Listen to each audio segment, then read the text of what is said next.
One morning at Wellsworth Station, James was having his freight train unloaded when Henry rolled up. "Dear God," said James to Henry in a snarky tone, "you look like you could use a yellow and black front like Mavis to stand out." "Screw you, James," shouted Henry crossly.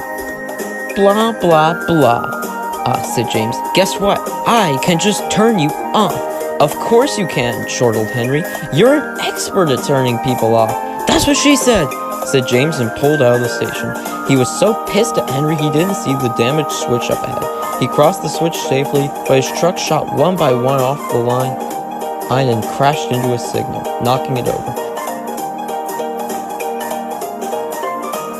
James screeched to a stop while Henry watched with an amused smirk. "Oh, James," said Henry, "not only are you an expert at turning people off, you're an expert at going two ways at once with only one cab." "Had any flying kipper crashes lately?" James snarked. Henry, enraged James would stoop so low, remained obstinately silent. It wasn't long before Derek and Harvey arrived to help clear up the mess. "Sorry," said Derek, "but you both are dumbasses for talking all that shit to each other." He also bought the fat controller. He spoke to James and Henry severely. "James," he said, "Ed, I understand you were not at fault for the crash, but talking about turning people off and that's what she said? You too, Henry. You both know better than that. I want you two to spend a day in the sheds together to think about your behavior." "Yes, sir," the two engines said in unison. James and Henry were in the sheds the next day when suddenly Murdoch came rushing into the yard. "Henry!" he yelled. "Did you sleep with my wife?" "Yeah, I did," said Henry apathetically.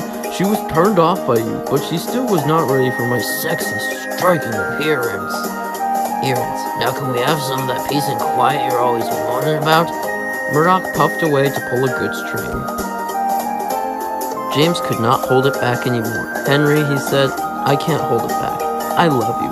You're so confident and fearless. You look striking and distinguishable.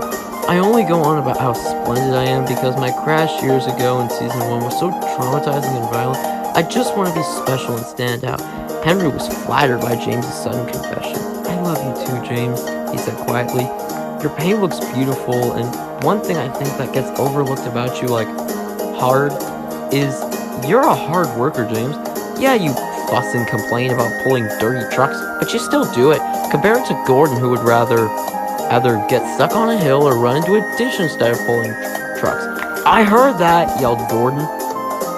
"And is the stupid ditch all anyone remembers about me?" Henry, was so flattered that he gave James a kiss on the cheek. James, shocked at getting his first kiss, kissed Henry back. "Let's not tell anyone about this," said Henry quietly. Unfortunately, some homophobic cops had seen everything.